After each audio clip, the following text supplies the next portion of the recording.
Yu-Gi-Oh! An incredibly complex card game with tens of thousands of cards. However, what if each set was separated from the rest of the massive card pool and your choices when building a deck were extremely limited? In this series, in order to learn Yu-Gi-Oh! From the ground up, I will be embarking on an adventure through the history of the card game with Jeexx. In each episode, we will have access to all the cards in a select product, and using only the cards in that product, both of us will build a deck before playing a best of 3 match to determine the winner of the episode. We will move in a chronological order in the series, and with each new episode we will forget the cards of the past in order to experience something brand new. We hope you enjoyed this adventure through Yu-Gi-Oh! And its evolution with us. Welcome to the historic Yu-Gi-Oh! Learning journey. What is up, ladies and fellas, and welcome to another episode of the historic Yu-Gi-Oh! Learning journey, and it's yet another time for a structure deck episode, although this one is going to be a tad bit different. So it's the first time that we're actually including 3 different products in an episode. And so the reason why we're doing this is so the structure decks for today are the Dark Emperor as well as the Rise of the Dragon Lords.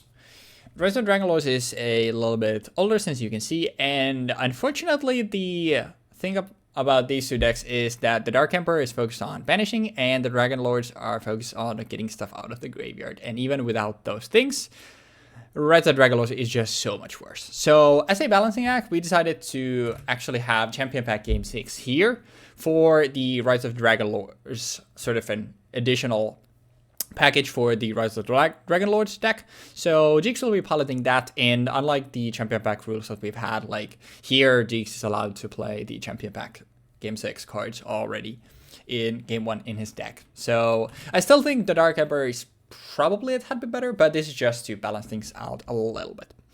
But since we have 3 different products to go over, let's get started, and I'll try to be pretty brief with the explanation. So let's start with the Dark Emperor. So right off the bat, we have another Monarch here. So cast the Shadow Monarch. On tribute summon, you target a card of the field and you banish the target, and if it's a dark monster, you deal 1000 burn damage to your opponent. So a simply better Zaborg, since it can target any card of the field and also it banishes, and additionally it can do 1000 burn damage, even compared to something like Mobius, which can pop 2 cards. Since Kaios is flexible and it can target any card on the field, it makes it's probably the best Monarch thus far. It's debatable with Mobius and Ryza, since it also sets your opponent back a draw. I won't go over everything, since it would be quite the drag, and not all of these cards are relevant, so I'll just talk about the relevant cards. Homunculus is a tribute, basically version of Grand Maju. A DD Warrior, after damage calculation, banishes both itself as well as the monster paddling it. Kaiku and Bazoo will see before, banishing monster from your opponent's graveyard, and Bazoo banishing cards from yours to get bigger. Also, we see just good stable warriors make their return. Exile Force, which can be attributed to pop a monster on the field. DD Warrior Lady, which gives you the choice of when battling an opponent's monster, you can elect to banish. DD Scout Plane, if it is banished and was banished this turn, gets special summoned 1 spirit turn back. Grand Maju, one of the most iconic banish deck support cards. Number of your banished cards times 400 is its stats, so very good. Beatstick, DD Survivor, 1800 by default, and during the end phase, if this card was face up on your side of the field or banished, it gets special summoned. Also, 1 per turn. Banish after Radiance, just to have more banishing effects, where any card sent to a graveyard is instead banished. Also, 1600 body is decent. And finally, for the monsters, DD Assailant, after damage calculation, when this card is destroyed by battle with an opponent's monster, you banish both. Then as for the spells, DDR Different Dimension Reincarnation. Discard a card, then target one of your banished monsters, spell summon it, attack, and equip it with this. So basically a premature from the Banish Zone. MST we've seen so many times by now. Nobleman also here to deal with set monsters as well as flips. Rhoda also here, which really helps with the big warrior toolbox. Dark Core to deal with any troublesome monsters. Big Bang Shot also to give some power boosting as well as piercing. Enemy Controller to control your opponent's board pretty well as Brain Control. Lightning Vortex if you need major field nukes. And then one of the more important cards as we'll also have a track equivalent, and we also had Banish of the Radiance, Defy, continuous spell where any monster sent to graveyard is instead banished. Ward of the Emperor also here, written from the different dimension, obviously. Insanely powerful and swingy card. For happy life points, you spell summon as many of your banished monsters as possible. And then during the end phase, you remove from play all monsters that were spell summoned by this effect. And this being only for your monsters is obviously pretty damn good. Torrential Tribute if you need Field Dukes, Bottle Blast for removal of specific monsters, Sakuretsu on attacks, Combo Cut, an incredibly good removal tool as well. You discard a card to target a failed monster your opponent controls, and you banish that as well as all cards with the same name from your opponent's graveyard, which is going to be extremely devastating in this set. And finally, Macrocosmos, basically the DeFi equivalent, but a trap. You can also spell summon Helios, which we skimmed over earlier. Well, when you activate it, and then every card sent to graveyard is instead banished. Helios is a level 4. That is a really bad Grand Maju, so probably not worth playing. So just a ton of banishing and some payoffs for it as well. So I feel like this deck overall is just a very flexible and well rounded out deck. Then for the rest of the Dragon Lords, Felgrand Dragon is the big boss where it can only be spell summoned from the graveyard and only if it was sent there from the field and not the hand. And if it's special summoned, you target a monster in your graveyard and boost its Felgrand's attack equal to its level. It's very gimmicky and not the greatest. Dark Blaze Dragon is a level 7, where if it's spell summoned from the graveyard, its attack and defense become double its original attack and defense. And then if it destroys a monster by battle and sends it to the graveyard, you burn your opponent equal to its attack. So essentially a very bad tribute monster from your hand, but from the grave, it's arguably just a better Fleeing Wingman. So pretty interesting. Herald Creation only hits level 7 or higher monsters and adds them to your hand, so it's not the greatest. Guilford, you can tribute 3 monsters to tribute summon it, and if summoned this way, you nuke your opponent's entire field, but obviously 3 tributes is insanely costly. Morphing Jar makes its return here, which is probably one of the best cards in this deck, since it fills up your graveyard as well as refueling your hand. Obviously, if something like Macrocosmos is on the field, then this is terrible because you're sending everything then to the banish zone. Thunder Dragon is interesting, but once again, like 2 tributes is just so hard to get to. Twin-Head Behemoth is nice, it gets you tribute fodder, but it's only once per duel. Horus Blackfang Dragon we've seen already as well as the Creator and Creator Incarnate. They also make their returns. Mass Dragon is pretty good since it can cycle through your deck very effectively. And then probably the last actually relevant card here is Snipe Hunter also makes its return. But once again, Jeexx playing Snipe Hunter, so we'll see how that goes. But then for the back row, we have Tradian. Obviously very good, just draw 2 by discarding a level 8. Unfortunately, there are only like 3 level 8s you can play in here, and they're not very good, so it'll be interesting to see if Jeexx actually finds use for this. Foolish Burial, obviously insanely good. Basically, with your, spoiler alert, there's a lot of recursion here. With your recursion, you can basically just pitch anything to a graveyard to then summon it back. Dark Blaze being one great example. So Exchange, you contribute your opponent's stuff for your own monsters. Giant Runade, obviously going to be very good for the deck, obviously, since it can help with stuff like DeFi and Macrocosmos. Premature Burial, very good. Recursion spell, Big Bang Shot and Lightning Vortex, and Brain Control also in here. Terramorphing as well, but the fill spell is Mausoleum of the Emperor, so whether that's going to be worth it for Jeexx is interesting, since obviously I can also make use of it. As for the traps, we have a lot of familiar faces here as well, like Dust Tornado, Magic Chamber, Sakuretsu, Call of the Hunt, obviously very good, and then Draining Shield to stall out the game a little bit. So I definitely think the back row is also like just better in the Dark Emperor, but as we said, like something to complement the rest of the Dragon Lord's structure deck is the Champion Pack Game 6. So Destiny Hero Fearmonger, not great by itself since it's only for Destiny Heroes, but there's another card here that makes this probably relevant. Although Vindictive, obviously very good, just a flip monster that pops a monster your opponent controls. Finish Wind Wind Blast, also very good since it can target any card your opponent controls, so this can be used to deal with something like Macrocosmos, and since it's a trap, it also sets me back a further turn. Stuff like Blaze Acceleration, they're probably not going to be relevant. And Stratos is what I was referring to earlier. So when Stratos is normal or special summoned, you can activate one of these effects where either you pop spells and traps on the field up to the number of hero monsters you control accepts itself, or you add a hero monster from your deck to your hand. So Jeexx can have like 3 Stratos and 1 Fearmonger in his deck to filter through his deck very effectively. A Mage Power for just some very simple power boosting.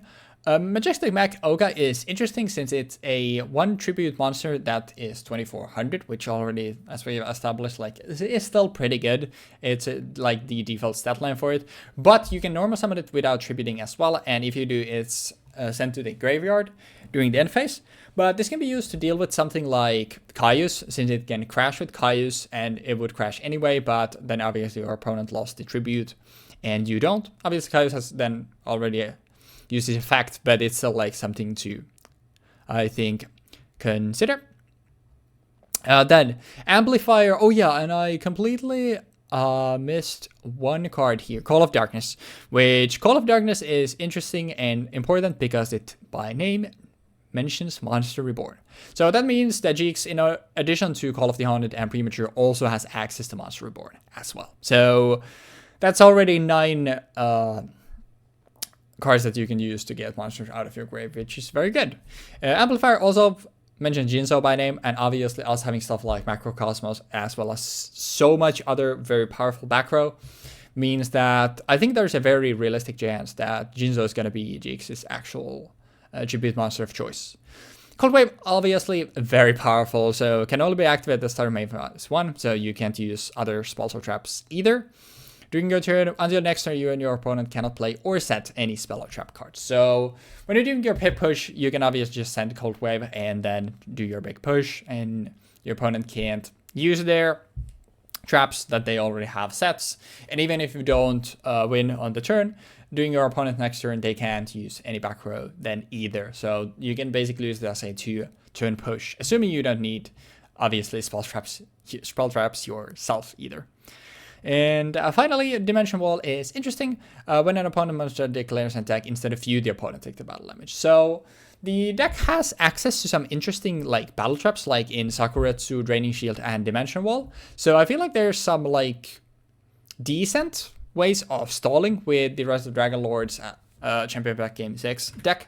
But the big problem is just the banishing cards. Like, will Jeexx be able to find a way to deal with those? Because obviously I feel like if he doesn't get to use his graveyard, I feel like at that point it's basically like, okay, is he playing Jinzo? If he's playing Jinzo, then like, okay, Jinzo can do a lot of things. But if he's not playing Jinzo, then I struggle to figure out like how would he then deal with the situation. But thank you for watching the set breakdown, and hopefully this will be interesting. It'll be interesting to see what we can whip up with these cards. So I will see you all in the deck building section next. Okay, so Dark Emperor versus the Rise of the Dragon Lords is gonna be a huge fucking mismatch, to the point where if I like go, don't pay attention to that real quick. If I go and search for Wikipedia and search for Rise of the Dragon Lords structure deck for Yu-Gi-Oh, and I pull that over here, you'll see that it says the deck focuses on summoning dragon-type monsters from the graveyard, okay? Then if you look at what the Dark Emperor says, it says, and heavily prioritizes removed from play effects. And has a card called fucking Macrocosmos in it. And it also has another card called, where is it? Dimensional Fissure, by the way. So, yeah. I don't think this is gonna be a fairly fun set for me specifically. But yes, to cut to the chase, I also have access to one of the champion packs. I kind of forgot which one it was, but I had access to one of them, which granted me access to stuff like Monster Reborn, and I think, yeah, Stratos was in there too. So actually I can probably check Stratos. Not that Stratos, this Stratos. And that site. It's Champion Pack Game 6. There we go. But yes, to cut to the let's cut to the chase. So I have Battery Man D in here. He's a 1.9k beatstick, and not beatstick, he's a wall. To wall this guy, because this guy is a fucking menace. Let me hit Dark Blaze Dragon. The effect's completely irrelevant, by the way. I don't even have another Thunder monster in my deck, other than the other Battery Man D. Dark Blaze Dragon, which is something that I can tutor out with Mask Dragon, which I can then later on summon back using Monster Reborn and Call the Haunted and Premature Burial. It has the effect of discard a spell from the graveyard. Its attack and defense become double its original attack and defense. And if this card destroys a monster by battle and sends it to the graveyard, inflict damage to your opponent equals that monster's original attack. So it's basically Flaming Man. Then we have a Fearmonger in here. During your standby phase, if this card is in graveyard because it was destroyed by battle and sit there since your last standby phase, target one Destiny Hero monster in your graveyard except this card or except Fearmonger, special summon that target. It's not gonna do anything. It's here specifically so we can use Elemental Hero Stratos.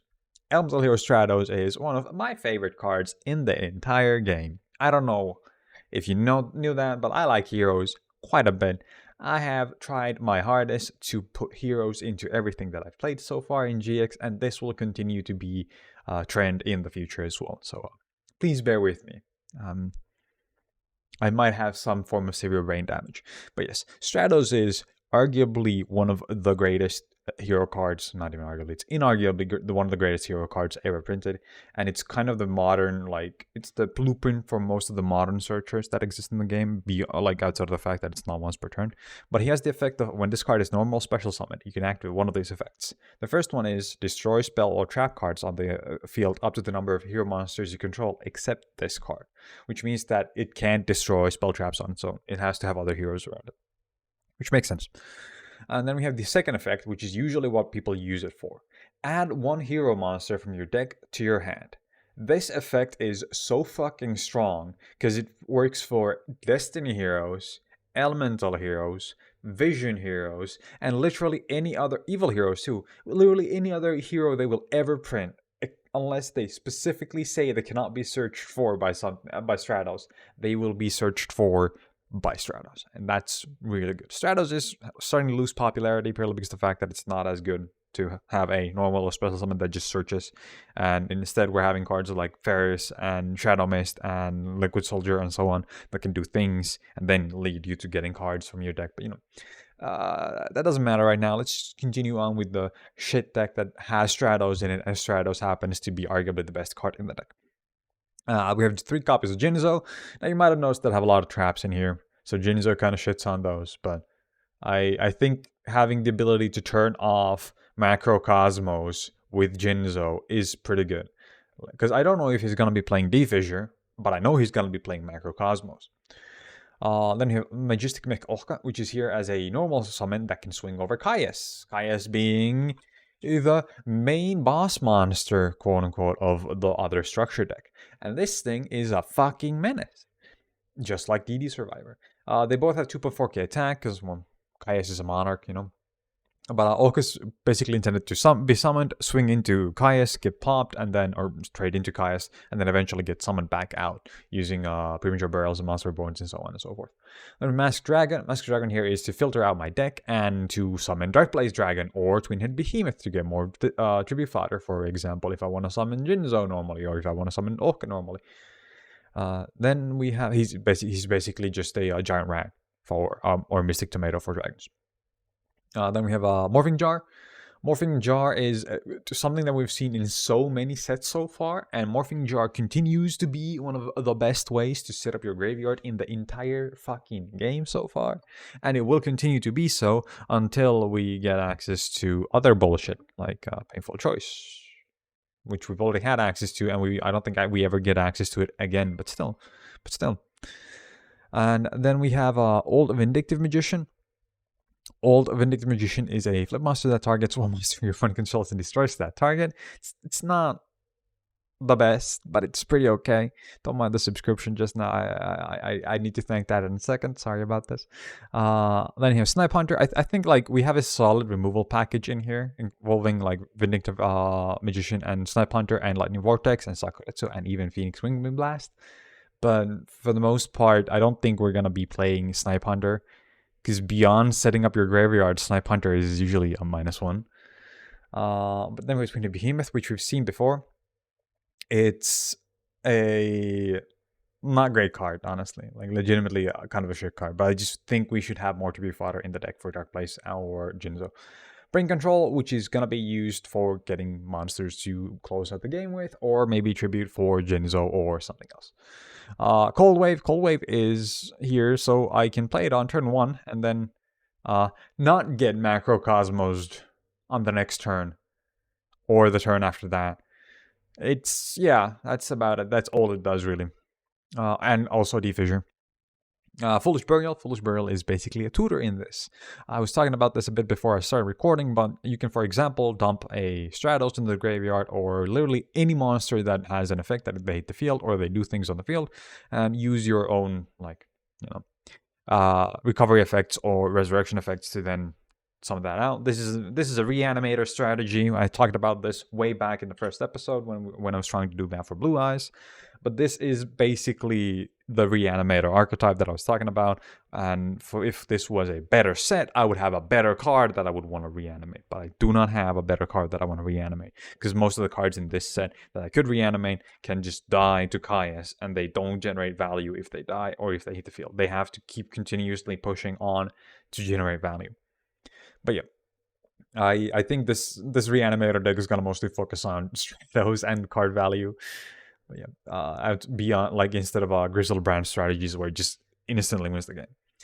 Then we have Giant Grenade. Giant Grenade is one of the best spell trap removals in the game, and it also allows you to reuse your Premature Burials and your Call.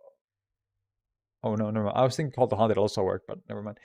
I guess you can use it if you have Jinzo out on the field and you Call the Haunted and Jinzo. You can use Giant Grenade to get your Call the Haunted back, so that eventually when Jinzo dies, you can get him back using Call the Haunted, which is kind of cool. Then Light Vortex, another card that we've seen a bunch of times. Discard 1 card, destroy all face-up monsters your opponent controls. Mage Power, again, a card we've seen a dozen times. Monster Reborn, Premature Burial, Call the Haunted. Dimension Wall is a new one. Activate only when your opponent's monster declares an attack. Instead of you, your opponent takes the battle damage you would have taken from this battle. It's not bad. It's pretty good, actually. Draining Shield. Draining Shield is I think it's not new. I think this was in, like, Lazy or Darkness or something like that. But it has the effect of if your opponent's monster declares an attack, you can negate the attack and gain life points equal to the attack. Dust Tornado, we don't have MST, so we're going to have to use Dust Tornado. Phoenix Wing Wind Blast, again, we don't have any good removal tools beyond these, so we have Phoenix Wing Wind Blast to go -2 to make your opponent lose out on a card. Then his Sakuretsu Armor, which is going to be probably a really, really useful card for combat. Then we have Dark Blaze, Fearmonger, Brain Control, Cold Wave, Lightning Vortex, Mage Power in the side deck. And we have the Shallow Grave, which I think is a new one. This is not going to be very useful. I specifically put it in here so I could maybe reuse Morphing Jar and Vindictive, but it also lets your opponent special summon a monster, so it's not that good. Then we have more copies Call the Haunted, we have Magic Jammer, and then we have Malevolent.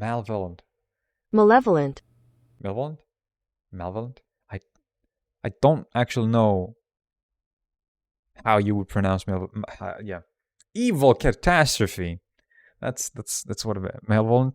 That's so weird. Malevolent. Oh yeah, Malevolent. Yeah. Malevolent. Yeah, thank you. But this thing allows you to basically Heavy Storm. It's not very good. I have 2 of them in my deck. That is all. I think this is gonna be horrible. It's gonna be absolutely dog shit. So good luck with the games.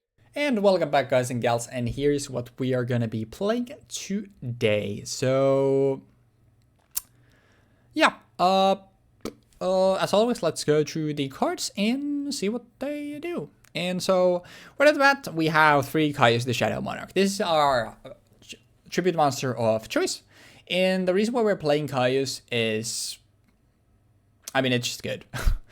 You already, if you watch the sub breakdown, you know what it does. So as I'll try to once again just cover the cards very briefly. So on tribute summon, Kaius just banishes a monster and burns your opponent if it's a dark monster. That is not really the burn damage. I feel like is not gonna be what we're looking for. It's just like you lose a monster on the tribute, but you also get to banish whatever your opponent has, and it's a card. It's not even just monster, so you can also deal with back row if you'd like, and then you just have a big thing on the field. So Kaius is just very good. A single banisher of Radiance. We have 2 more in the side deck, and this is basically our DeFi or Macrocosmos on legs. It's only 1600, which is pretty easy to walk over, which is why I'm only playing it as a one-off. It's basically like if we can't find macro or DeFi, it's a way for us to get banishing going, especially if we feel like Jeexx has said something like Morphing Jar. I feel like this will definitely like serve us pretty well. But for the most part, I'd rather rely on DeFi and Macrocosmos instead of a 1600 body. But just in case we feel like we need more banishing, we have 2 more copies of it in the site. Then the DD Warrior Lady has 3 copies as well. This is just the best one of like the DD Assailant, DD Warrior Lady group, since it gives you the choice of banishing. So if we punch into something like Morphing Jar, if we don't care about banishing it, so we can just walk over it normally. But if we want to crash with something bigger, or we just want to get rid of something like Dark Blaze or even Felgrand if he ends up playing it, or Jinzo even, DD Warrior Lady is just going to be very good. DD Assailant as well at 3 copies. It's slightly worse since it's mandatory if it gets destroyed, but it basically serves the same purpose at the end of the day, since if we are bigger and we can just walk over things, then we don't need to banish. But if we lose the fight, then we can just take also Jeexx's monster as well. And also 1700 is decent body. DD Survivor, probably arguably like our best normal summon. 1800 by default is relatively big. It crashes with Stratos, which is, I feel like, gonna be pretty important. And the most important part of it is obviously the effect. So if we have stuff like DeFi or Macro or anything like that on the field, like DD Survivor basically just can't be dealt with, since it comes back during the end phase. So it only being 1 per turn doesn't matter unless Jeexx has a back row to pop it in the end phase, because even if we crash it into it with something like Stratos, we get ours back and Stratos doesn't come back. So it's very good. Hi, editing Weebfox here. So yeah, I realized only after we actually played the games that Golden Homunculus is in fact a tribute monster. I don't know how I overlooked it in the set breakdown as well as deck building, but yeah, you'll realize that in the games that we play, I do realize that, oh yeah, this is actually a tribute monster. So I don't know how I didn't realize it earlier, because like obviously like all the banish decks, like they're usually like called Grand Maju decks, and I'm just like, yeah, this is just a better Grand Maju. So obviously people would rather be playing Golden Homunculus than Grand Maju if it wasn't a tribute monster. But yeah, I completely overlooked that somehow. I don't know how. So apologies for that. Yeah, Grand Maju, like definitely the Golden Homunculus should not have been here in the first place. And it should have just been like Grand Majus galore instead of that. So yeah, I apologize for overlooking that. You feel free to flame me in the comments. I definitely deserve it. But yeah, my bad. Hopefully you'll still enjoy the rest of the breakdown. Golden Homunculus is next, so it's a 15-15 by default beat stick, and additionally it gains 300 for each of your banished cards. So this just has the this has a chance of actually getting inside big. We have another one in the side deck, so it's just a very good card when we are banishing a lot of things. Exile Force. This ends our monster lineup and also ends up our basically like this almost toolboxy warrior lineup. So basically, you give up your normal summon to pop any monster on the field. It's an extremely good card if you're ahead. If we have something like DD Survivor or hell, even like Kaius on the field already, and Jeexx like just sets a monster, it's a pretty good play to just normal summon Exile Force to just push for more damage with DD Survivor or Kaius. And we also get rid of Jeexx monster and don't even activate any flip effects if it's a Morphing Jar or Ultra Vindictive. So Exile Force is just a really good 1-for-1 card that we can search with Rhoda. I'll cover Rhoda here. So 3 Rhoda, obviously we have Warrior Lady, Assailant, Exile Force, as well as DD Survivor, who are all warriors, as well as homunculus. So we can just get those out of the deck, any of those, whenever we need them. 2 Big Bang Shot. This is just to punch over things that are bigger than ours. This is also to help stuff like DD Survivor deal with Stratos. And additionally, Big Bang Shot, since when it leaves the field, it banishes the monster it was equipped to. So this is a way for us to proc our own DD Survivor and get it right away back. So very good to just punch over basically anything that isn't a tribute monster. A single Lightning Vortex. I feel like our monsters are just such high quality that it'll be like very hard for Jeexx to like ever set up a big field. This is mostly here like if ever it goes to a position where we feel a little bit overwhelmed with maybe like something like, what would he get, like multiple Stratuses on the field maybe? Or we just want to deal with something like Mass Dragon that we don't want to destroy by battle to let us get more stuff into circulation. So just a good one-off, since we don't really have, for spells, we don't really have any other pinpoint removal. This is just our best bet. So that's why it's here as a one-off. 3 MSD. There are so many good trap cards in the Rise of Dragon Lords as well as the Champion Pack Game 6 set. So I just feel like this being here, like able to pop anything that we'd want whenever we're making a push for damage or just want to deal with something that's already on the field. I feel like it's very good. 3 Noble and Crossout. I was actually, in my initial build, I was playing this at, I think, 1 or 2 copies. But then when I looked at it more, like dealing with something like, obviously, like getting Morphing Jar or Old Vindictive with this is going to be insanely good, because obviously it gets rid of all of their things if they're what you banish are flips. But also, even if we hit something like Mass Dragon with this, it's very good, because then Jeexx doesn't get to do the recruitment effect. So I feel like Nobleman is just a really good pinpoint removal tool for a lot of things we'd want to remove, like via non-battle anyway. 3 DeFi and 2 Macro. So these basically do the same thing. Macro is a trap and DeFi is a spell, which is ultimately why I decided to go this way. If there was no threat of Jinzo, I think I would rather play 3 Macro and 2 DeFi, because obviously Macro you can flip up on your opponent's turn, which makes it more flexible. You can't activate it right away if you want to banish stuff on your field, which makes DeFi obviously in that way better. But since we are not playing Helios and since Jinzo completely shuts down Macrocosmos, that is what definitely skews it in favor of DeFi. I just like the 3-2 ratio here. So both of these are here to do the same thing. Any card is sent to the graveyard, it instead goes to the banish field, no matter where it's sent from. But DeFi only affects monsters, and Macrocosmo also affects all cards, which could be relevant in some scenarios, but there is nothing to get back spells or traps here, like, actually. So for the sake of this doesn't matter at all, which is why also I think DeFi is better to be playing at 3 copies. For the rest of our traps, we have 3 bottomless just to pinpoint remove anything that is threatening us. Unfortunately, Mass Dragon is just barely small enough so we can't hit that with this, but I feel like a lot of times Jeexx would be setting that anyway. And this doesn't hit Jinzo, but stuff like Dark Blaze is going to be one of our premier ways of hitting our targets to hit with Bottleless.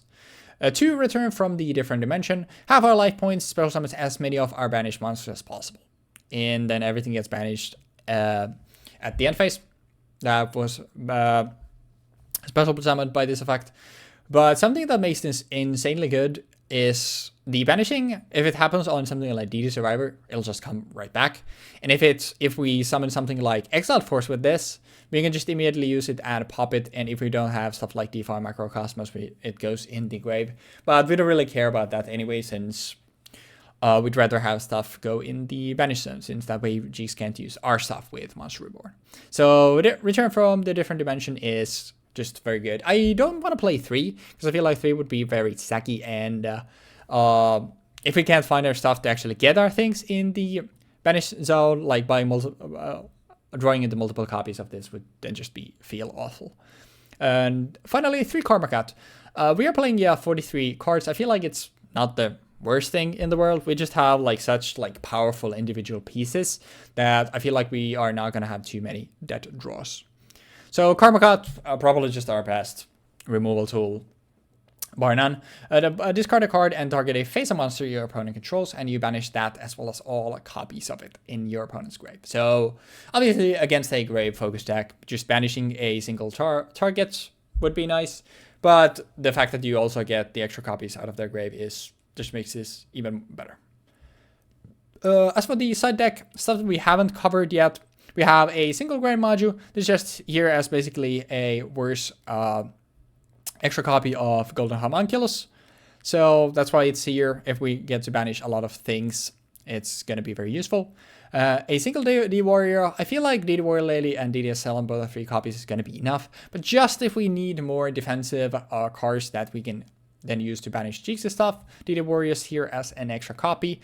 1 enemy controller and 1 brain control. I just wanted the option to have with whichever I feel like playing. Enemy controller obviously needing a tribute to take control of your opponent's monster. Makes it a tad bit worse than brain control in some situations, but at the same time you can change their opponent's battle position on their turn, since Econ is a quick play and brain control is not. So that's why I just wanted to have the option of playing both. 2 Dark Core. This is basically here if we need more Karma Cuts. Essentially, it's just a Karma Cut as in spell form, but it doesn't deal with their graveyard copies. But obviously Karma Cut doesn't work on Jinzo, so if something like Jinzo comes up, then Dark Core will be better. 2 DDR, like I said with Return from the Different Dimension, I'm not confident that like we'll be banishing enough things to consistently have these like not be dead draws like early on. But I still want to have these like if I'm really fueling my banish zone. I would rather, I feel like, have DDR, since a third copy of Return at some point will probably feel dead, since if you're summoning maybe only 1 card with it, DDR would be better at that point since it sticks on the field. And I feel like it's just very flexible, so that's why I have 2 of those in the side. Then 2 Torrential Tribute. I feel like this is just something that we are playing a relatively low monster count, I guess, since 18 out of 43. So if we just really can't find monsters, or if by somehow like Jeexx manages to swarm the field, Torrential is obviously going to be very good. And then just 2 Sakuretsu to stem the bleeding in a situation where we are getting attacked. So it's just a very flexible card. So yeah, that is what we are going to be playing today. Hopefully you enjoy the games, and I will see you all in the dueling zone. Ladies and lads, welcome back to the Historic Yu-Gi-Oh! Learning Journey, and this time it is episode 35. That is a lot of episodes, and another structure deck episode, although we're doing things a tad bit different. So if you didn't watch all the way through last time, first of all, shame on you, but second of all, I get it. We decided to do something a little bit different. So the structure we are playing are the Dark Emperor, which I'll be playing, as well as Rise of the Dragon Lords, which Jeexx will be playing. But additionally, because if you look at the structures, the Rise of the Dragon Lords is ass. It is terrible. Like, it is so beyond awful, especially when compared to the Dark Emperor, which actually a good deck. It would have been a massacre. And we kind of wanted to give sort of a balancing act to the Rise of the Dragon Lord deck. So Jeexx also had access to Champion Pack 6 cards, and unlike the Champion Pack rules that we've now had, you can just throw them all in. They didn't have to be only in the side, just to have the decks be more balanced.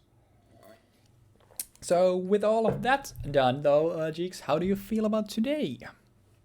I feel like we're gonna drag on a little bit longer if we keep rising to the occasion and become lords. I don't know. I workshopped that for like 2 minutes there, and I didn't listen to a single word you said, but I couldn't come up with a way to incorporate all 3. The most worrying part about that is that you said you spent 2 minutes on that. That is. Okay. Yeah, sure. Just click paper, man. What if I go scissors this time, though? No! I tried to warn you. And it was best of luck, and it would seem like you have 60 cards in your deck. Ah, yes, That's I do interesting. in fact have 60 cards in my deck. I will normal summon a masked dragon, and then I will set one card, and I will pass. Do you want to go -1 to get rid of my masked dragon? Hmm? Do I? Do you? That's a great question. I think I would like to set a card in the back row No. and set a card face down on the field. A monster to be exact.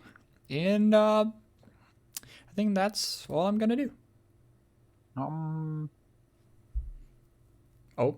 I think in the end phase I shall activate a dust tornado targeting this thing. Ooh, it is a mystical space typhoon. Okay. Would you like to Then set another back row? I would not like to set another back row. All right. I would like to activate Foolish Burial Ooh, that's a good card. to send to my graveyard. Post champ. Pause champ. Now this is actually kind of a big deal because when you think about it, this is like the strongest option I have. You don't have Macrocosmos, you don't have D-Fissure. This is a tutor one with the cards that are in the deck, effectively. Yep. And I mean, that's not gonna get over it. I mean, this might. I'm gonna send to the graveyard a Dark Blaze Dragon. Alrighty. Okay. And then I would like to activate Monster Reborn to special summon Dark Blaze Dragon. So it's now 2400 and deals burn. I will attack the face down using Masked Dragon. It is a DD Assailant. Take 200, and something tells me that you're probably not gonna swing into it. I am. Oh, you will? Because you get tempo if I don't. That's fair enough. So yeah, that is destroyed, but everything, both of our monsters go there. Banish. So since it didn't send it to my grave, I don't take the burn damage. Yeah, I'm just wondering if this is a replacement effect, right? Yeah, it is. It's because it's the same way that what the fuck is worded again? Flip effect. Yeah. Alrighty then. This is interesting now. I think I will. So we will Lightning Vortex, the one Masked Dragon. I'm just wondering what do I want to pitch for it. I'll pitch Nobleman. -2. Yes, sir. But you know, I'm a greedy guy, so we need to get in for as much damage as we can. So I would like to poke you for 18. Just fucking hell. Oh, not that 18, you know. I know I say 18, but but yeah, nothing else. I'll just pass after. I will stand and draw. That's not this game, but okay. And then I would like to activate from my hand another Monster Reborn? Premature Burial to special summon Masked Dragon in attack position. Yeah. So and then I would like to activate Mage Power. And I would like to set a card, and then I would like to That's a big dude. Swing. Also, would you like to pay the 800 life points for a premature? My bad. It's all good. So that's 1500 more. So I'm taking 11. It's 29, right? Yeah, it's 29. It's 29. Yes. Yeah. So I'll take 11 hundo. And DD Survivor goes to the grave.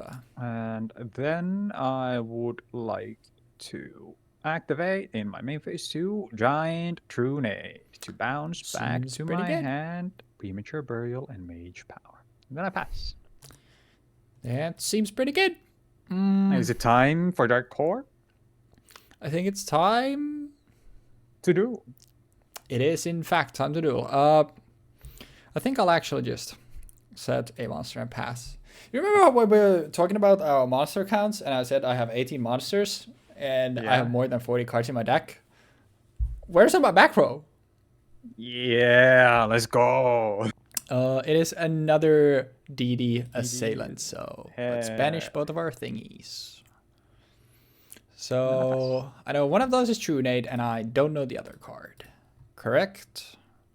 Not correct. You know one of these is something that isn't Trunade, because Trunade is in the graveyard. Oh wait, yeah, never mind. It's premature or something that I don't know. God, imagine if Trunade came back to your hand after it resolved. Oh, that would be stupid.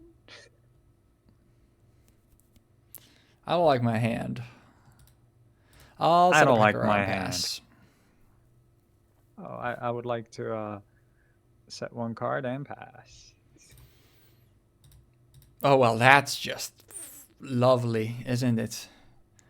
Having a monster in grave. Nope.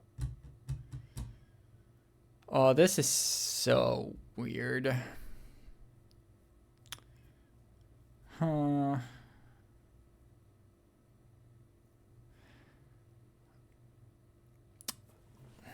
That's so awkward.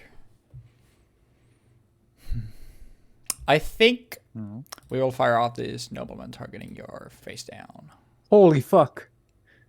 Oh, it's an actual flip? Yeah. Damn. Anyways, I don't want to get spoiled, so don't reveal your... Yeah, I was just gonna say, like, don't actually reveal your deck. But yeah, I obviously can't have those. Dude, I've gone through more cards than you have. It's kind of crazy when you think about it. I'll just set a monster face down and pass. Haha, I will activate Foolish Burial to send to the graveyard yet another monster. What will I send this time? I will send to the graveyard Elemental Hero Stratos. That's pretty good.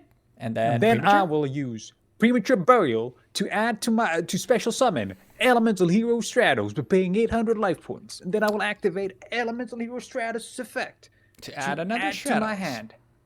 And Elemental Hero Stratos. Yep. Glorious. And then you're gonna normal it? I will normal summon Elemental Hero Stratos. Yeah, Stratos isn't even once per turn. Actually, yeah, and then I will add to my hand another Elemental Hero Stratos. Ooh.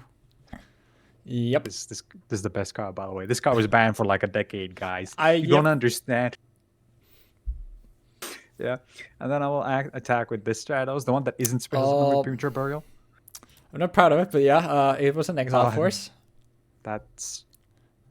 My hand might be 2 Caius, but nobody knows. Hell yeah, there is a chance it's not. And then I will pass. Yep. You know how I said I've gone through more cards than you? Maybe there's a reason why. Well, this is... searched my deck for 3 cards. Oh, this is so painful, but I mean, I'm dead unless I do it. So, DD Survivor. Oh, you're gonna trade? Yep, I have to. The middle one is the one that's equipped.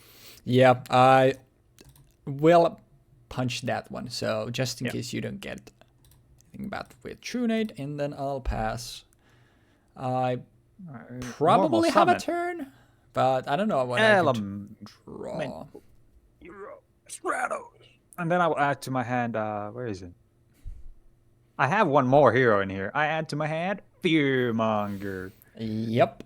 And then I attack for 3.6k.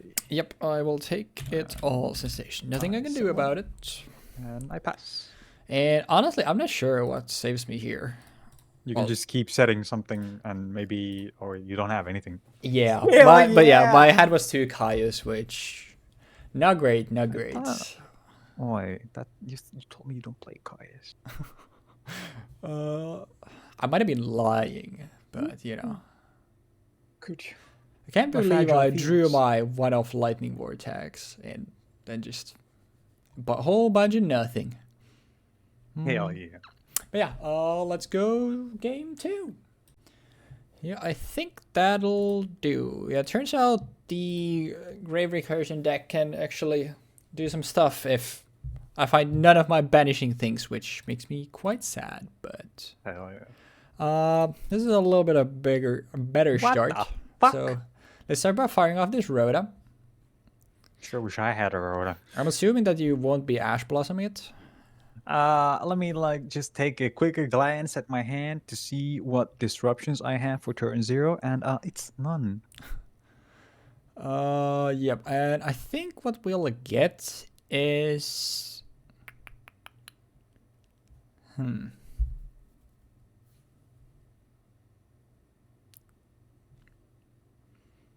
I think I'll add to my hand a DD Assailant. Then Okay. I think we will set a monster and set a couple back row and pass. I would like to normal summon without tributing Majestic Mech Orca. Ooh, yep. And I would like to attack into the DD Assailant. It is actually a DD Warrior Lady. I didn't mean to flip summon it, but I will like to banish. Yeah, reasonably so. Yeah. And I will pass. Mm-hmm. And then we will just normal summon Survivor and poke you for 18.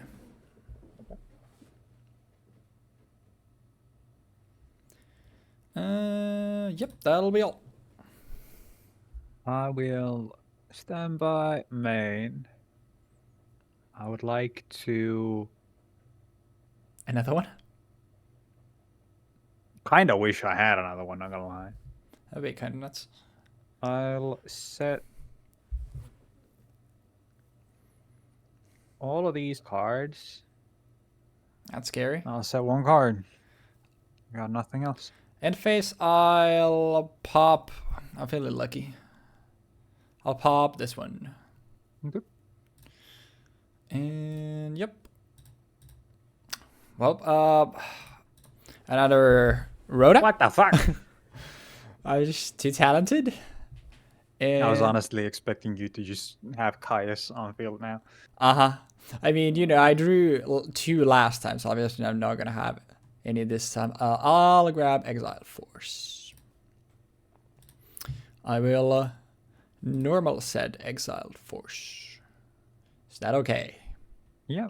Don't attack this, by the way. Don't do it. I will Just swing tribute into it. and pop it. Don't. God damn it. Why wouldn't you just filter out your own deck? Dumbass.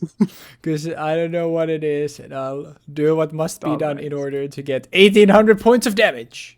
No. I would never tell you to do something that isn't beneficial to yourself.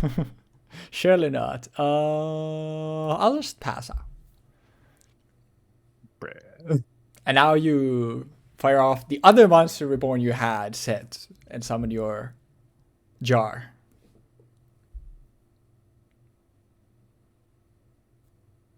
No. I don't think that's gonna happen. Crazy. I'm gonna set one card, I'm gonna pass. Well, this is... We're playing video games Unfortunate. Here. Normal another Exile Force? Yeah. Tribute it to pop this thing? Yeah. Battery Man D. I mean, it's 1.9K. 1900. Wow. Yeah, that's fair.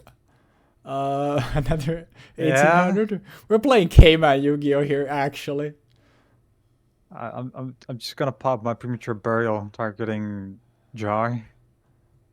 Right. Is this okay? Yeah. Yes. 800. Then I'm gonna activate Mage Power. It gains 1.5 thousand attack. It is now a 2.2k attacker. Is this okay? I think.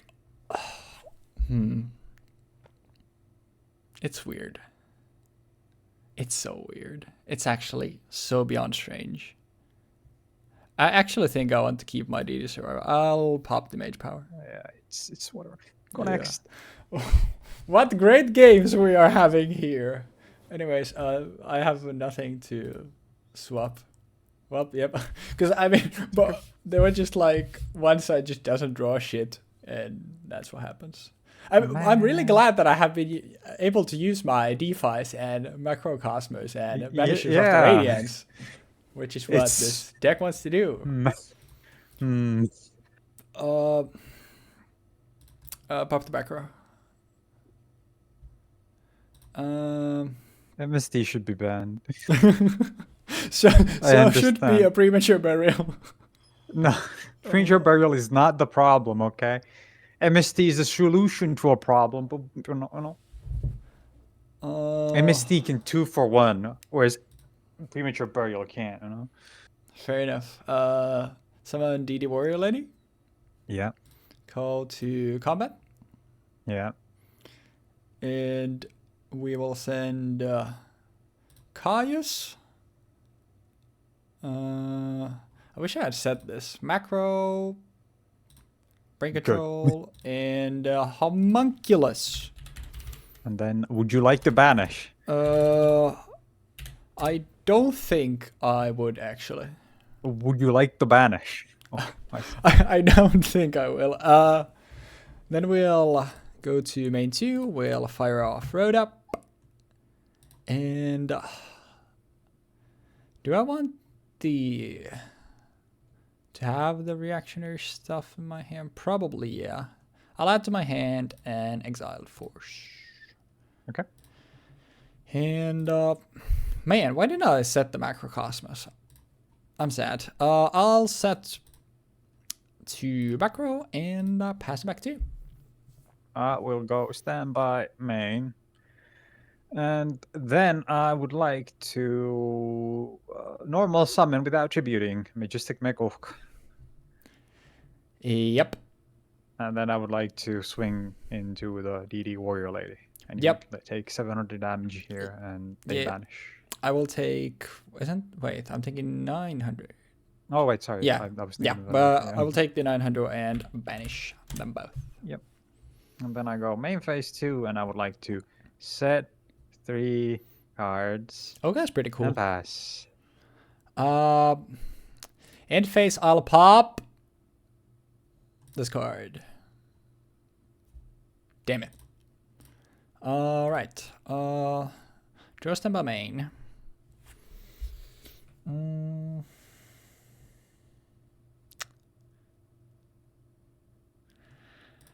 Normal DD Survivor. Is that okay? That is okay. Battle phase 1800. I would like to activate Draining Shield. Ooh. Yep. So you gain 1800. Main tune, set another back row, and pass. I would like to use my cards. That's a very good strategy, I've heard. I am not getting a chance to really do so. I'm going to normal summon Masked Dragon. Mm-hmm. I would like battle to attack. phase, I'll flip up macro. Okay, So I'm assuming you don't want to swing. Respond with using Phoenix Wing Wind Blast and discard Battery Man before it has activated. Yep. And I would like to bounce this to the top of your deck. That's the top. Yeah. So top of my deck, Macrocosmos. Yes. And then I take 400, and this dies. Then I would like to special summon the same thing, take another 400. Yeah, you're going just mark that now. Gotcha. Yeah, I'll just... And then do it again. And 400. the end result is... And the end result is surprisingly not that big. It's just gonna be Dark Blaze Dragon. Yep. And That's pretty nice to get that in the grave, though. Like to pass. It's not gonna stay in the grave. That's the problem. I mean, yeah, but obviously you do by yourself a turn, because obviously I don't want to swing into it yet, because otherwise it will go into grave. So I will actually just elect to pass. And since you know what this is, I'll just fire it off here so we can make this easier. Yeah. I am not playing Helios.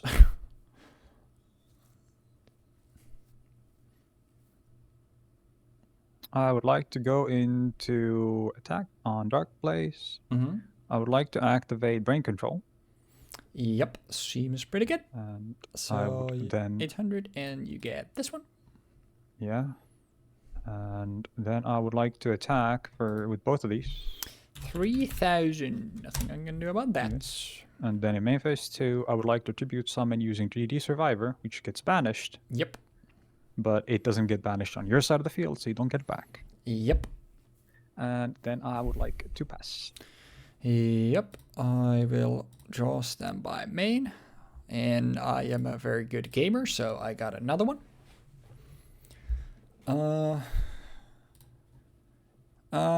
I guess it doesn't matter. I'll just swing for 16 over this one, and yep, we'll just go back to you. And you know one of the cards in my hand is an Exile Force.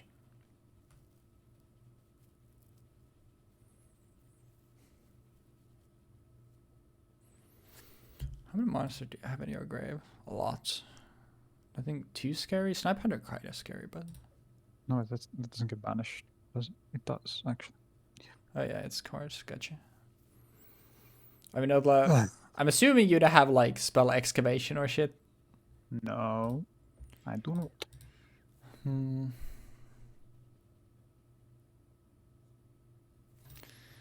So one of those, and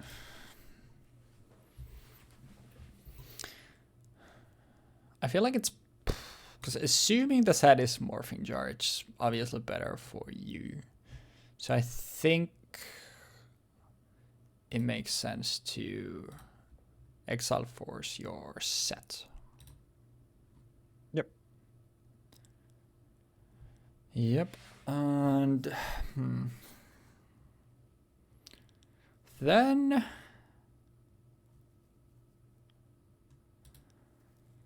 I mean, I guess I'll just do it here. I'll just set a back row and swing over this thing and pass.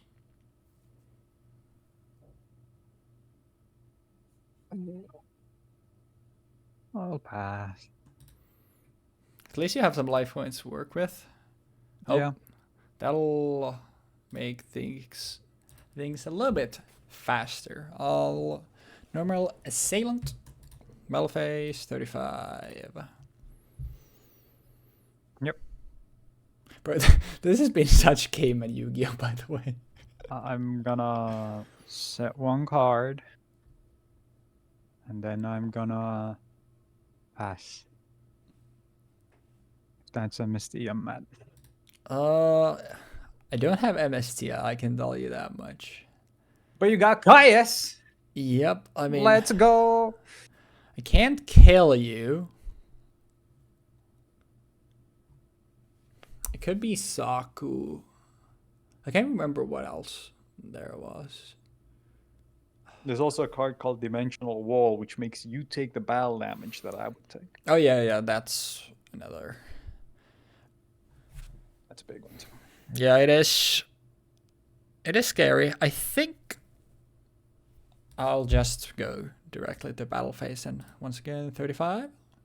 Okay. For the 1800, I activate Yeah. this, and I get back 1800. That's pretty good. Main 2, another back row, and pass. And yeah, this doesn't matter, but this gets banished because Yeah. I'm assuming it doesn't matter. I don't remember those being any like spell trap recursion for the grave.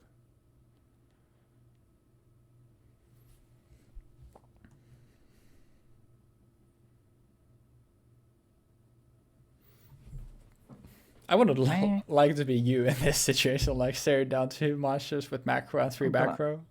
Bane control. 800.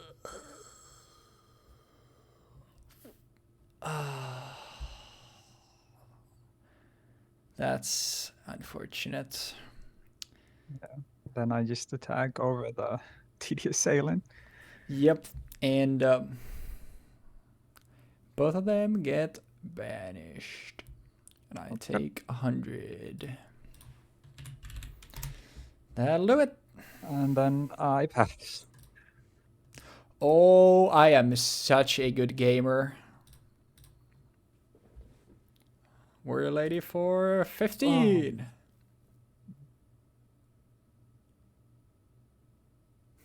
It's okay. What is this game actually? I feel like, especially since last time we played Phantom Darkness, like we've regressed like 3 I'll years. set one and back. Oh no, you won't. You're a bastard. I mean, nothing else to do. 1500. So you're gonna take 1500. Oh, you bastard. If I get burned out here, like, I'm gonna be pissed. What is this card that you had in your head for, like, ages? What if I told you it's a lightning vortex? Well, I would be very upset if you told me that. Yeah, this gets banished, and this gets banished. I am actually so fucking talented. Like, I'm just so talented at this video game. Dude, I have 3 Stratos in my deck! What the fuck? A single Stratos! A singular one! Now, the question is, I mean, I think I get Warrior. I think you get Survivor, because every time I kill Survivor, Survivor comes back at the end phase. So even if I trade into it. Yeah, because that's the thing, like, you've used 2 brain control. Yeah, I think, because I'm, like, afraid of brain control, because, like, my life is getting so low at this point. But, yeah, I think it's still the right play. I'll just skip a step. I'll normal it for my turn, so I'll just get it on the field. And then 300 life points and a dream. I don't know why you would be afraid of anything in this situation. I can, less you than know, 1,000 life points. I'll. You never know. I am going to. No shot. Fucking. So this is what's gonna happen now. I normal summon Oka and I swing into this. Or you normal summon Oka and I bottomless strap hold it. But even if you do that, if you don't do that, Survivor dies. You take 600 damage. Oka gets banished. Yeah, and then Survivor comes back at the end of the end phase, which is significantly better. But these are significantly more like valuable for other things. That's what I mean. Yeah. Like using it here doesn't even matter. Yeah. The only thing that I would be afraid of is just my life points. But I'll be honest, like, you had me kind of sweating for game 1 because I thought like this was gonna be like, even with the champion pack cards, like I was like, this is way better than anything that you can come up with. So, but after game was, I was like, hold on a minute. But yeah, I mean, drawing 2 Kaios was ass. But it's just like after you get like DeFi or macro online, if you don't find a way to deal with, obviously your deck basically doesn't function.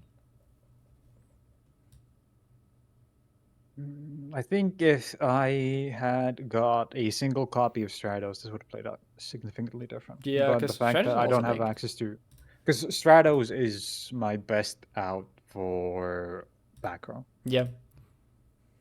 There was another card that I cited in a copy or 2 of. I can't. No, I didn't. Never mind. But I didn't draw a Cold Wave. I didn't draw a single Sakuretsu, actually, when you think about it. I got pretty shafted in this. Yeah. But it makes sense. I have 60 cards in the deck, and there's only so many cards I can draw without using Morphing Jar multiple times. I mean, yeah, that's fair, but there are also like so many outs. So you were also like, when I built like the preliminary like build for that as well, like I think I also had 2 Cold Wave. 3 Cold Wave just feels weird. Yeah, because I mean, if I activate Cold Wave, I can't do anything. Yeah. 2/3 of my deck are locked down. And in this deck specifically, it would matter a lot because I can't use no special summons from a graveyard at that point. And if I don't Cold Wave on turn 1, Cold Wave is bad. Yeah. For me. Oops. Also, I sided out of one of my 3 Kaioses after game 1. I drew 2 and I was like, I don't want this. And I figured since I have like so many monsters, and so few monsters, especially since I sided out of 1 more for an additional dark core, was, oh no, I wasn't. Yeah, I wasn't mating. I forgot because like initially I had like one dark core in the side and one in the main, and then I think I put both of them in the side, and then like after game one I sided out one Caius for a dark core, and then what did I swap? Oh yeah, I took out literally both of my return from different dimensions for two torrential tributes. I think that's all I did. I want to say there was one more card that I sided, but I can't remember which. Maybe I'm thinking things. I was playing two Banisher in the side as well, but I figured like Banisher isn't big enough to really stick to the field to be too relevant in terms of like banishing your cards. It's just more for me. Yeah. And since it's like even after like game one, it felt like like there's always going to be a situation basically where you are going to have almost like an equal amount at least of stuff in your banish zone than I will. So I figured like I don't know if I would ever actually want to fire off return, since like stuff like DD Survivor for me comes back anyway. So that's why I felt a little bit awkward. I think DD Survivor is a super obnoxious card in these kinds of matchups where you have to trade into it. Because like it's big. Like 1800 is really big. Yeah, if you could consistently keep it dying without going -1 effectively, or -1 every time, it would probably not be that bad. But the fact that you go -1 if you trade into it is just significantly worse than like any other option you have. And even using stuff like Lightning Vortex. Like the reason why I had to sit there for a second being like, what the fuck am I gonna do? And I drain control the DD Survivor into the Assailant was because they get banished. Yeah. Yeah. But Survivor doesn't get banished on your side of the field, so I basically net one. Yeah, that's obviously nice because like Survivor is so like it's so hard to get rid of once you have DeFi or macro. Yeah. And how much removal did you have for Backer? You have Finishing Wing Blast. And Dust Tornado, Stratos. Yeah, and Stratos, yeah. I mean, I also have Jinzo, 3 of. But he never came up. Because every single situation where he could have come up, I did not want him up. Yeah. Or I felt like, oh, this is not a good spot to have him. Yeah. For example, when in the first game that I actually had the opportunity to summon him, he would have just fucking died. And if I can only summon him using Premature Burial, he is a very bad target because you can still pop it because you have Mystical Space Typhoon, whereas I only have Dust Tornado. Yeah. So I can't pop your back row, but you can pop my back row. It's funny. And if you get Diffuser out, you also fuck me over. Yeah, it's funny how like MSD has just been like, MSD is just the GOAT, It's like you always have like later obviously like no there's like Cosmic Cyclone stuff that okay you pay like once you actually banish stuff it's obviously better, but it's just like the formula just for a good card like they solved it pretty early. Yeah, it's just a 1-for-1 that comes out in spell speed 2. Yeah, super good. It's one of the best cards they could have probably printed for the first 2 sets of the game. And then it just keeps growing in value as more and more continuous spells and traps get introduced. And then eventually, as you said, it gets subsided by other cards or succeeded by other cards. Yeah, Twin Twisters, Cosmic Cyclone, probably the most notorious one. I guess you could compare stuff like Lightning Vortex and stuff. Not Lightning Vortex, Lightning Storm. But I guess that's more comparable to like Harpies. Storm Duster. Yeah. One of those two, yeah. Oh, yeah. Yeah. But I'm happy and kind of surprised that we got 3 games, but I'm happy we did. Like, I thought like your deck was pretty cool because like when I was like building, because I always like build for the structure episode, I built like a preliminary deck of the opposition just to know like, okay, if I was playing this deck, what would I play? And then like sort of just have an idea of some of the cards, like, okay, to watch out for. But like when you send me a picture of like, yeah, I'm playing 60 cards, I was like, bro, I could not have gotten probably 10 cards from the Dragon Lord structure deck. It felt like at times. So I mean, I didn't get that many either when you think about it. Thank you, Champion Pack Game 6. Yeah, Champion Pack, like this is mostly a good stuff from Champion Pack 6. Yeah, but I'm happy that we chose to go that way because like, bro, Rise of the Dragon Lords versus this, like It It would would have not been have been fair. such an awful game. Like there was nothing I could actually do outside of just hoping that I get to pop off early.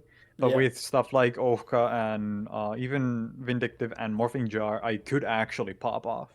yeah, Like regardless of how much you could also gain from Morphing Jar, for me, going -5 or well, ±0 and going to 5 or maybe even more sometimes, yeah, like that was perfect. It let me set up the graveyard fast. It let me draw cards fast. And you, unless you used the fissure before you swung into Morphing Jar, it almost always guaranteed that I get at least 5 cards in the grave. yeah, yeah.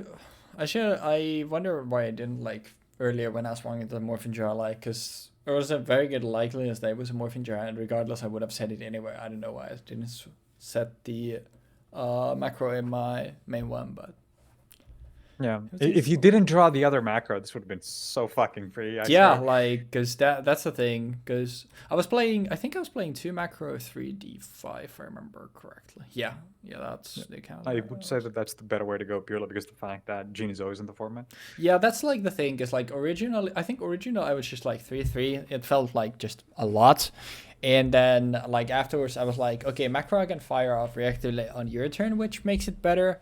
But then like Jinzo was the thing. So like literally Jinzo was the only reason where like, okay, you know what? I actually think it's better to play two macro and three DFI instead of the other way around, because obviously, well, the deck, the whole idea that it wants to be doing anyway is just banishing stuff, and especially in this matchup where your like most of your plays come from the graveyard, it's like extra important. So you obviously want to have those up. So something like Jinzo falling the whole thing would basically make my deck not run.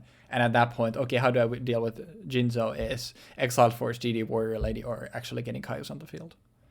Yep. So I yeah, think a Jinzo is a very, very expensive card yeah, when you think about it. for sure. Like, considering your options to deal with it are so numerous and they can also all be searched for, it feels like the deck shouldn't revolve around Jinzo. Jinzo should be a part of the deck, but it shouldn't be the de facto card. Yeah, That's why I put Okus in. That's why I put Dark Blaze Dragon in. Because if like Dark Blaze Dragon, if you get it out of the graveyard, it's a boss monster. yeah, Like it's 2.4k, it's Flame Wing Man. It's pretty good. But yeah, it's the issue is can't get it to be that big normally. Like as you saw, I yeah, got two of them out on the field at the same time.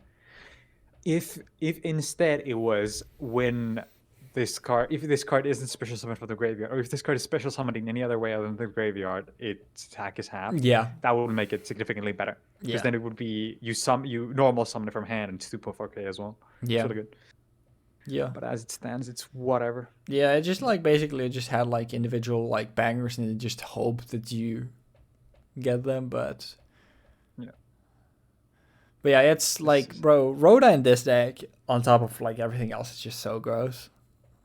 yeah, it warped the entire set, like in your entire game plan around it in a way, where you could just rely on drawing into your good outs, and then even if you didn't draw into a good out, you could have an option that could then let you search for the out. Yeah, because I think it's interesting.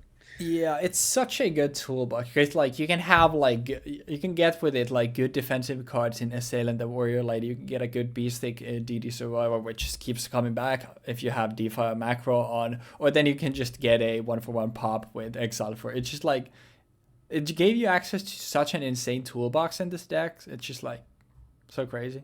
And I also had this thing if I just wanted even more punching power, but Yeah, I saw that, but then I got started wondering where the fuck is Grand Maju? I played two of these. I had literally one Grand Majou in my side, but I figured like, am I actually gonna get to an amount of banish card where I would rather play Grand Majou over this thing? Because that would mean that I would have to have six.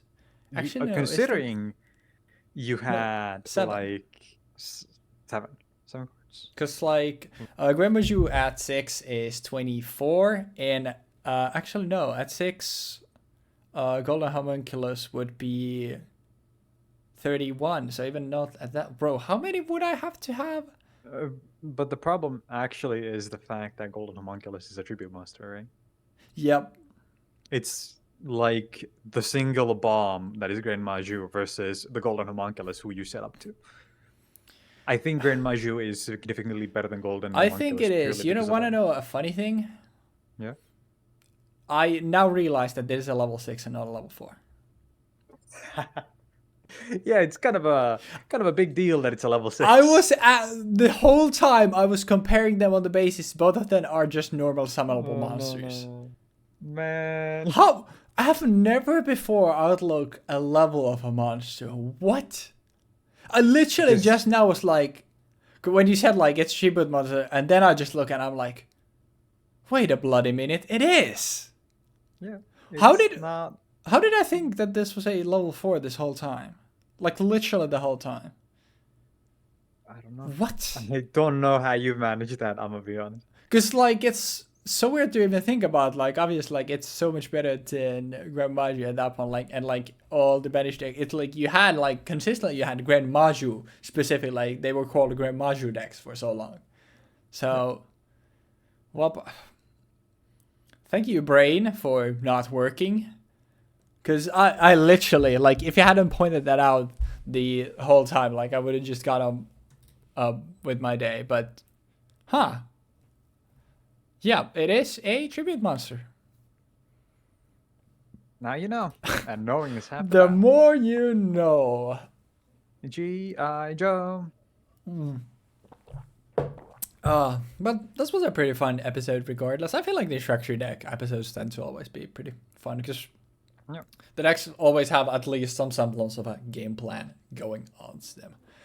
But next time Next week. is going to be a Light of Destruction. No champion packs. I don't think. At least I'll check after, but like I don't think champion packs. And after that, we are entering the era of 5Ds. Unders. It's so unreal. I also feel like I'm kind of anxious about it because I feel like tuners and sinkers being interesting because like for the most part for now like we've completely disregarded the extra deck. So I feel like now when it actually becomes a reality, like realistically, like you could have as many games where actually one of us is summoning stuff out of the extra deck as like not. I feel like deck building is gonna become so much harder. Yeah, I think it's gonna be a way bigger of a challenge Yeah. going forward. But at the same time, that's pretty good. Yeah, it's also exciting, but yeah, given that how much stuff I've overlooked already, like, so this until now, it's I can't wait to completely overlook like some super obvious stuff and not play any tuners in my deck for the first few episodes and stuff like that. It's gonna be great, but I'm very excited though. But still, we still have next week when, like I said, we have Light of Destruction, which introduces the Lightsworn archetype, a fan favorite. So that'll be very interesting. But yeah, anything you want to add before we wrap things up, Jeexx? This is the last time we're gonna see Stratos unless we implement a legacy rule. Remember, add a legacy rule. Go to your local law provider, a rule provider, to implement a legacy rule so that we can see more Elemental Hero Stratos. We will. That is all. We will implement that. That's a promise. That's probably something to consider, like very soon, because I feel like pretty early in 5 days, like we start having stuff that actually like it makes legacy archetypes very relevant. The only thing that just becomes, or well, the couple of things are how do we do it, and then how many cards should be added in for it to count. Like for example, if there is no other stuff for Ancient Gears but Gear Town, are you just allowed to play Ancient Gears still? It'll be something to consider. But definitely, like we will have a legacy rule rather sooner than later, because it's just like about like we obviously want to highlight new stuff that comes up as well, but also like it's such an integral part about Yu-Gi-Oh, especially like been for a few years now, just like older fan favorite archetypes like constantly being rejuvenated by new cards, which makes it very good and makes the archetypes also refreshing, or in some cases makes old swarming noble knights throw out all of your opponent's hand. No, that's yeah. Infernobles. That's later on. That's very It's- deep into the future. Okay.